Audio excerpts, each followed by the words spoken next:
आम जिंदगी के अंदर जिनको हर बात पे शर्म आती है, और यहां तक कि एक लॉजिकल बात जो कहनी हो, जैसे सामने वाला आपके साथ लगातार अत्याचार करता जा रहा है, लगातार आपको दबाई जा रहा है, आप उसे बोल भी नहीं पा रहे।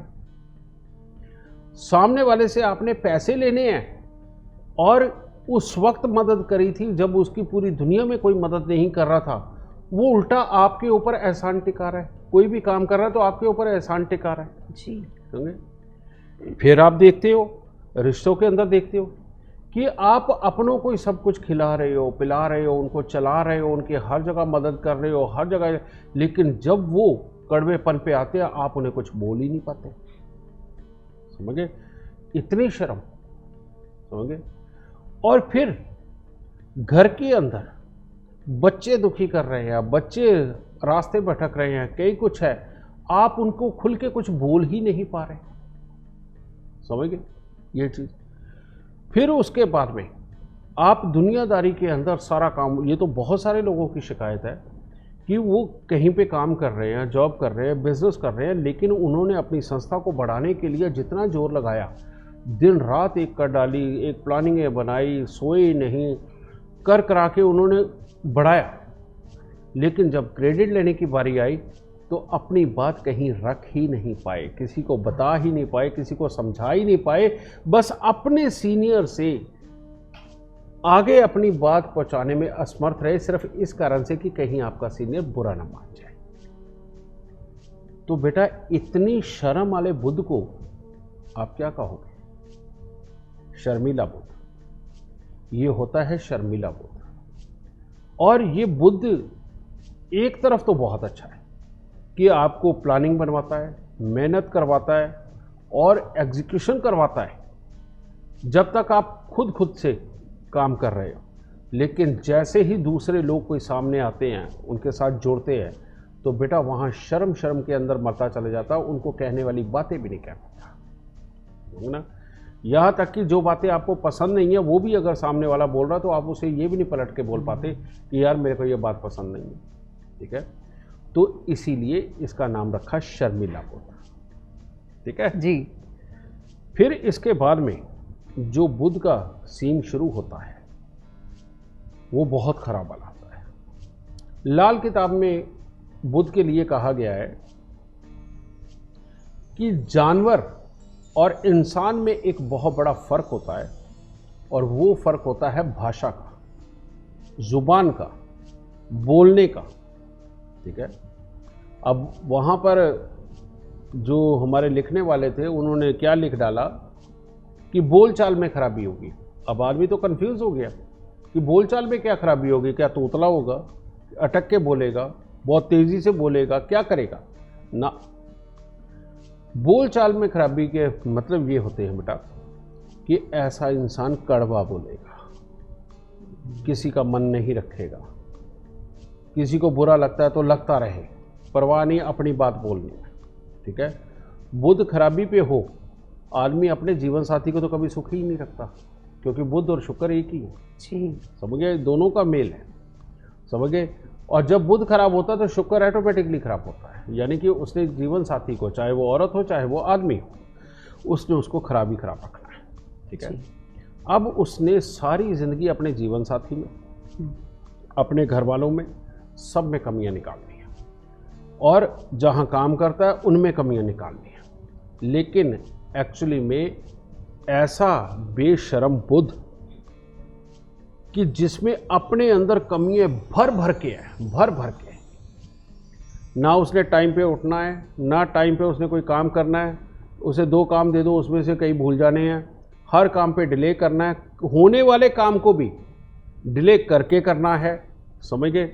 ये सारी मुसीबतें बुद्ध के साथ होती हैं, समझे? और जब बच्चों को समझाना है तो थप्पड़ मार के समझा देना है, डांट के समझा देना, तुम टाइम पे उठते नहीं और खुद कभी टाइम पे नहीं उठना। जीवन साथी को हर चीज का रख रखाव बताना है, कपड़े पे इतना सा दाग भी लग गया ना तो उसकी जान ले लेनी है, समझ गए। और लेकिन खुद शेव करने से भी परहेज करना है, या औरत है तो तैयार करने से भी, क्या हो गया अभी उठ जाऊंगी चले जाऊंगी ना, क्या दिक्कत है आपको, क्या प्रॉब्लम है, ठीक है। तो ये सारी प्रॉब्लम है। पता है खाने का टाइम 1:30 बजे है, उन्होंने 1:30 बजे तक बिस्तर से ही नहीं उठना, या अपनी मन मर्जी का सीरियल देखना है, या अपने मन की गेम खेलनी है, ठीक है, मजबूरी में काम करना है। आदमी हो तो उसका भी यही हाल, उसे पता है कि अपने ऑफिस में इतना ज़रूरी काम पड़ा हुआ है, समझिए, ना सोचना ना इंस्ट्रक्शन देनी, और वहाँ जाके ज़बरदस्ती डंडा मारना अपने नौकरों पे या साथ वालों पे कि तुमने किया क्यों नहीं। तो अब इससे बड़ा बेशर्म बुध क्या होगा। फिर जब बुध की खराबी आती है और साथ में जन्म कुंडली में चंद्रमा भी खराब हो, आदमी से या औरत से बड़ा बदचलन वहाँ कोई नहीं होता। इन लोगों को सोते जागते उठते बैठते बस एक ही सनक होती है कि कहीं संपर्क हो जाए, कहीं कोई मिल जाए। फिर ये प्रॉब्लम होती है इनकी कि इन्होंने उसकी जात नहीं, बिरादरी नहीं, उसका कर्म नहीं, वो छोटा बड़ा कुछ भी हो, बस संबंध बनने चाहिए। बुध 9 के लिए तो इतनी बुरी बातें तक भी लिखी हुई है, मैं आपको क्या बताऊं कि अगर बुध खराब 9वें घर में हो, खराब जी, तो अगर वो लड़की जात है तो उसको कोई परहेज नहीं होगी कि अपने से 20, 40, 50 साल बड़े आदमी के साथ भी संबंध बनाए। आदमी अगर होगा तो वो संबंध तो नहीं बनाएगा, लेकिन वो हर चीज़ में सोच सोच के इतनी खराबियां पैदा कर देगा कि ज़िंदगी को बिल्कुल अस्त व्यस्त करके रख देगा, और पूरे घर उसके कारण बर्बाद होगा, उसके उस ग्रह के कारण। उसके कारण नहीं, उसका अपना कारण भी होगा, क्योंकि जब बुद्धि ही सही ढंग से नहीं लगेगी तो वो घर वालों को भी क्या दे पाएगा, सलाह भी और हेल्प भी। जी, बुध 5वें घर का खराब बैठ जाए, इससे बुरा तो कुछ होता ही नहीं। ये इतना बेशर्म बुध होता है, पहले तो कड़वा बोल बोल के घर वालों का जीना मुश्किल, और जब स्वयं बीमार पड़ जाता है ऐसा इंसान, तो उसके बाद अपने घर वालों के पूरी तरह से बुरी तरह से डंडा करके रखता है कि तुमने मेरे साथ ये नहीं किया, तुम मेरी दवाई टाइम पे नहीं दे गए, मेरे को फलाने डॉक्टर को नहीं दिखाया, मेरे को ये नहीं किया, जबकि घर वाले कर कर के कोशिशें परेशान है, हर वक्त उसे समझा समझा के परेशान है, लेकिन नहीं, समझे, ये चीज़ उसको बोलनी पड़ती है, समझे। तो अब बेटा ये तो बेशर्मी की सारी प्रकाष्ठा पार करी जा रहा है कि अपना करवाई भी जा रहा है, स्वयं कुछ कर नहीं रहा और दूसरों को नसीहतों पे नसीहतों पे नसीहतें। अब ये करते करते जब आदमी बुढ़ापे पे पहुंचता है, बुध खराब वाला जी, तो एक बहुत बड़ी प्रॉब्लम होती है। वह प्रॉब्लम क्या है कि इसने घर के अंदर किसी के साथ नहीं बनानी। घर के जितने मेंबर हैं, चाहे वो बच्चे, चाहे वो जवान, चाहे वो बूढ़े, इन सब के अंदर कमियों पे कमियां निकालनी है और उनको चैन से नहीं बैठने देना। अब ऐसी अवस्था में बुजुर्ग है, सब कुछ है, अब उसको कहा भी क्या जाए ना? लेकिन नहीं बाज आना, उन्होंने सबके अंदर कमियां निकाल के ही छोड़नी है, चाहे कुछ हो जाए। और बाहर वालों के आगे अगर एक्सप्लेन करना पड़े तो ये बुध खराब वाले से बड़ा बेचारा कोई होता ही नहीं। वो एक ही बात पूछता है कि मैंने क्या गलत किया, मैंने क्या गलत किया, और सामने वाले हंसने वाले पे मजबूर हो जाते कि यही सब कुछ तो गलत कर रहे हो, जिसको कह रहे हो कि मैंने क्या गलत किया। तो बताओ इसका हल क्या है, ठीक है? तो बेटा इसलिए इसको कहा जाता है, क्या कहते हैं, शर्मसार बुध जो बेशरम, जी, ठीक है ना, शर्मीला बुध बेशरम। तो एक तरफ तो इसका ये रूप है और दूसरी तरफ इसका ये रूप है, समझिए जी। पर बेटा ये दोनों ही केसों में इसके उपाय जरूर बताऊंगा। बिल्कुल। कारण ये है कि आप अलग अलग चीज़ों से त्रस्त हैं, एक ये शर्मीले बुध से, एक बेशरम बुध से। तो ऐसी अवस्था में दोनों के उपाय भी अलग अलग होंगे। तो पहले शर्मीले बुध की बात करते हैं। शर्मीले बुध में क्या करना पड़ता है, सबसे पहले अपना नाक छेदन करवाओ यहाँ से 96 दिन के लिए, इसमें चांदी की तार डाल लो। उसके बाद 96 दिन के बाद निकाल के फेंक देना, बाहर कहीं घर में नहीं रखनी, ठीक है। चांदी का चकोर टुकड़ा, चांदी की गोली या अपने पास रखो, कम से कम 4 मासे, ठीक है, ये अपने पास रखो।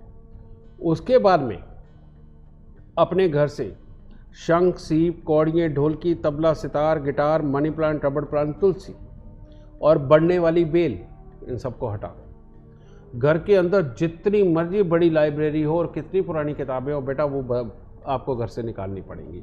अखबारों की रद्दी निकालनी पड़ेगी, समझ गए। मैगजीनें नहीं बहुत ज़्यादा रख सकते। अगर ये सारी चीज़ें रखोगे तो सारी उम्र शर्म में निकल जाएगी, मामला ख़राब हो जाएगा। जो अपॉर्चुनिटियाँ मिलने वाली भी हैं वो भी नहीं मिल पाएंगी, तो अपने आप ही ख़राब होता चला जाएगा मामला, ठीक है। फिर उसके बाद किन्नरों को हरे कपड़े बुधवार को कभी भी दान दे सकते हो। पक्षियों को रात को मूंग साबुत भिगो के सुबह पक्षियों को वो दान दे सकते हो। जब कभी भी यदा कदा एक चांदी का छत्र बनवाओ, माता रानी को जाके चढ़ा दो। महीने में चढ़ा सकते हो, महीने में चढ़ा दो, 3 महीने में चढ़ा सकते हो, 3 महीने में चढ़ा दो, ठीक है। वो करते रहो। बकरी, पक्षी, छोटी छोटी कन्याएं, इनकी सेवा बहुत ज़रूरी है, यानी बकरी को चने डालते रहो, अच्छा रहेगा। कन्याओं को कुछ भी मीठा दे के, लाल चुनरी उड़ा के, पाँव हाथ लगा करके आशीर्वाद ले लो, बहुत अच्छा रहेगा। इससे बुद्ध की सफाई और होती चली जाएगी, ये अच्छा होता चला जाएगा, कॉन्फिडेंस बनता चला जाएगा, शर्म घटती चली जाएगी, सिर्फ लीगल बातों में जी, ठीक है जी। अब जो बेशर्म बुद्ध है, बेशर्म बुद्ध का यह बड़ा खतरनाक है। इसके लिए तो बेटा नेचुरली बात है, बड़े उपाय ही हमें करने पड़ेंगे। तो इसके लिए जो लाल किताब सुझाती है कि ये ऐसा खराब बुद्ध अकेला खराब नहीं होता, इसमें चंद्रमा भी खराब, शुक्र भी खराब, मंगल भी खराब। जब ये होता है तब ये इस तरह का होता है, या बुद्ध ने ये सारे खराब कर दिए। जैसे खराब बुद्ध 5वें घर में बैठा हो तो कहते हैं तीसरा, चौथा, 5वां, 7वां, 9वां सारे घर खराब, समझ गए ना। इन घरों से संबंधित रिश्तेदार, कामकाज सब मिट्टी हो जाता है, ठीक है। तो ऐसा इंसान कड़वा भी होता है बहुत। तो ऐसी अवस्था में बेशर्म बुद्ध की जो मैंने कंडीशनें बताई, सबसे उत्तम एक कांसे की थाली लीजिए, बड़ी लीजिए, इतनी बड़ी कम से कम, यानी कि आप कह लो 1 फुट या 1 फुट से बड़ी, ठीक है। उसके अंदर देसी खांड ऊपर तक भरिए, बिल्कुल पहाड़ की तरह ढेर लगा देना है, और देसी घी गर्म करके बिल्कुल उसको तर कर दीजिए सारा, कंजूसी नहीं करनी कि वो खांड सारा घी पी जाए। और उसके ऊपर 12 कपूर की टिक्की रखें और रख के नदी या नहर पे जाएं और जा कर के उसके अंदर जितना सामान है उसको बहा दीजिए, और वहाँ की मिट्टी लीजिए, वहीं की मिट्टी लेके उसको मांज धो के पूरी चिकनाहट उसकी हटाने तक, भले 4 बार धोना पड़े मिट्टी से, उस थाली को लेके घर पे आइए। ये उपाय अगर आप यही रोज थाली ले जाके 27 दिन करते रहें और धो के लाते रहे तो सबसे, ठीक है। एक तो ये उपाय। नाग छेदन 96 दिन के लिए बहुत ज़रूरी। तो बुद्ध की जितनी मैंने वस्तुएं बताई हैं, ये सारी की सारी अपने घर से निकालनी है। मैं दोबारा बोल देता हूँ, शंख, सीप, कौड़ियाँ, ढोलकी, तबला, सितार, guitar, money plant, rubber plant, तुलसी और किताबें जो पुरानी से पुरानी लाइब्रेरी टाइप बनाई, ये निकाल दीजिए बेटा, ये भी आराम पे आएगा।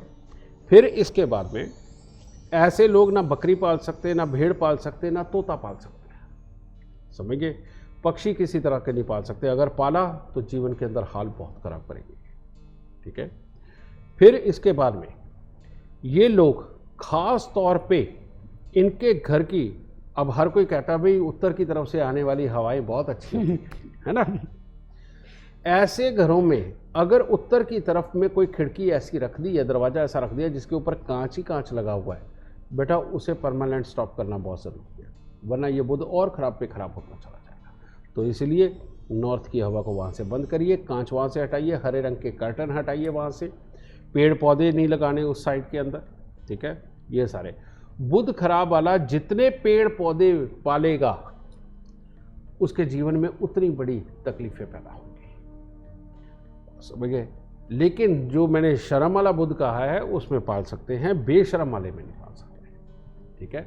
और बुद्ध जिनका अच्छा है वो जितने पेड़ पौधे लगाएं उतना ही अच्छा होता है। बड़ी पुरानी मान्यता है, कहते हैं मनी प्लांट मनी प्लांट लगाओ, घर में पैसा ही पैसा आएगा। जी, जी। लेकिन बेटा ये सिर्फ और सिर्फ उनके लिए जिनका बुद्ध शुभ होता है, वो लगाएं मनी प्लांट, तुलसी लगाएं, रबड़ प्लांट लगाएं और कुछ भी लगाएं, देखो कैसे फलते हो, क्योंकि वो ऊर्जा और बढ़ रही है और अच्छा हो रहा है, ठीक है। और खराब हो गया तो लगा के देखो, लेने के देने पड़ जाएंगे। ठीक है जी। तो बेटा ये था सारा शर्मिला बुद्ध बेशरम। और इसी से ही रियलिटी में ये दो ही हिस्से हैं जीवन के जो बहुत मेजर है और लगभग हर इंसान के ऊपर बीतते हैं, समझ गए। इसका एक तीसरा हिस्सा है, वो बाद में बात कर लेंगे, अच्छे वाला है तो जी। अच्छे वालों को तो जरूरत भी नहीं मेरे उपायों की, तो इसलिए बाद में कर लेंगे।